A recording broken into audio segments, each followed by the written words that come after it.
So today is the 17th of March 2020. Today, inshallah, is Tuesday, and we are going to talk about Unit 9, Adventure. This lesson is for Middle 1, for Preparatory 1, أولى إعدادي. Unit 9's name is Adventure. So, if you think about the word adventure, for example, I like watching adventure movies. So we are going to go to the jungle, we are going to meet dangerous animals. So adventure, is it something funny? No, it's not funny. It's interesting. It could be dangerous. It could be scary. It's interesting, but it's not something funny. It's not something that makes you laugh. So, let's start with some sports. These sports, most of them are dangerous sports because you may hurt yourself or something. So the first one is called diving. Of course, you don't say diving. You don't have to say this, just diving. I'm gonna go diving. Don't say diving, okay? So, is diving means just to swim or to go under the sea? Of course, to dive means to go under the sea. So this is called diving. The second word is called kayaking. Not kayaking, no, it's kayaking. Kayaking is going into the water with a kind of boat. في نوع كده من القوارب من البوتس بيبقى long boat كده حضرتك بتبقى فيه وبتعمل رياضة اسمها kayaking. طبعا ممكن ان شاء الله بعد كده في المرة الجاية نيجي نعمل edit للفيديو او حاجة هنحط صورة للموضوع. يبقى انا عندي diving, kayaking, sailing. Have you ever been sailing before? Just to take the boats into the river or into the sea and travel or go around the Nile or go around the sea. Sailing. Rock climbing. Of course, this is one of the most dangerous sports in the world. You climb rocks. So, you know rock, it's like a piece of metal that you find. This is called rock climbing. Here we have a very new word for us, which is called trekking. If you want to go trekking, you must go to the mountain. You go there and walk for a long distance among the mountains. So, trekking ده حاجة كده شبه رياضة الهايكينج. You walk, انت just walk. بس مش walk in the street، لا انت walk in the mountain. في الماونتينز نفسها. دي اسمها trekking. بعد كده عندي wind surfing. Sailing. والwind surfing. Sailing on the water. والwind surfing برضو on the water. بس السيلينج حضرتك تبقى في بوت كده وخلاص.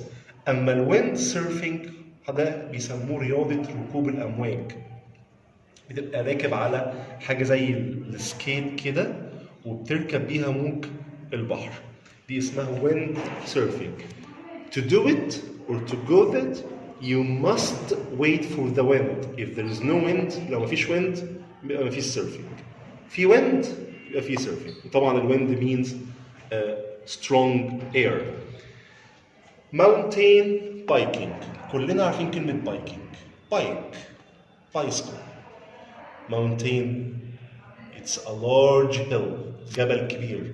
Mountain biking. You go ride a bike in the mountain. You ride a bike in the mountain. Mountain biking. آخر كلمة عندي اسمها zip lining. لما بيبقى فيه حبال انت كده بمنتهى البساطة بتتشعلق في الحبال دي Let's talk about structure. Future with going to. طبعا future means tomorrow. Something that will happen tomorrow. Next week, next month, next year. In 2020, in 2030. طيب. كلنا عارفين مستر لا the future يبقى will, I will, she will, he will. كلام صح.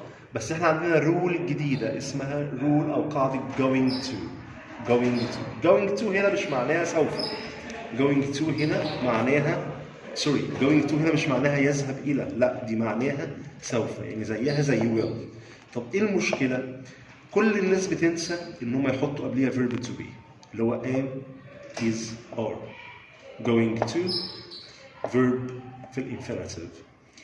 طبعا انت ممكن تقولها gonna مش لازم تقول going to، لا تقول gonna. مثال I am going to buy a new car. I'm gonna buy a new car. I am going to buy a new car. ادي going to قبليها لازم verb to be am او is او are. طبعا مع I بتاخد am.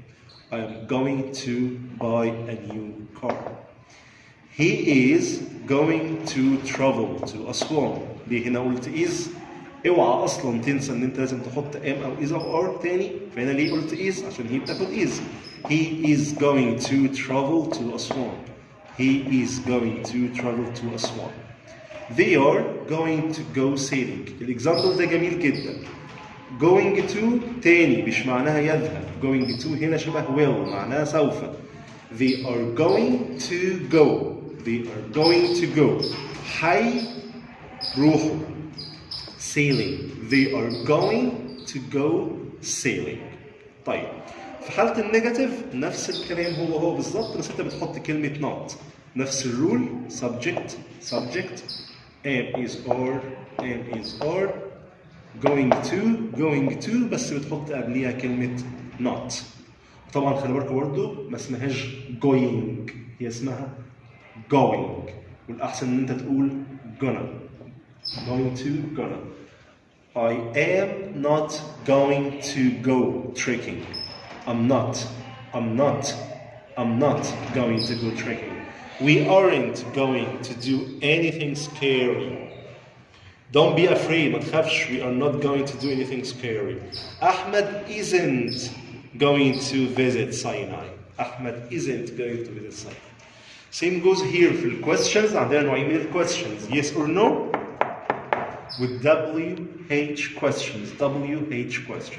هنعمل مقص بس. بدل ما هتبدأ بده هتبدأ الأول بam أو is or. Are you going to try rock climbing? Yes, I am. أول ما تلاقي are you? Yes, I am. No, I am not. Yes, I am. No, I am not. Are you going to try rock climbing? Yes, I am. No, I am not. Is Ali going to go trekking this afternoon? Yes, he is. No, he isn't.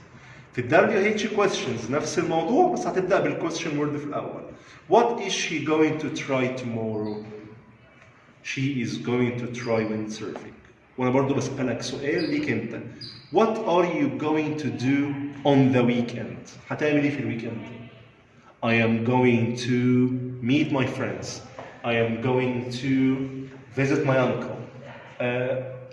طبعا عشان موضوع الفيروس دلوقتي يبقى I am going to stay home. I'm going to stay home. Don't go anywhere. طيب the exercise. You going to come. You is am do are طبعا عشان you. We وعندي next weekend يبقى future.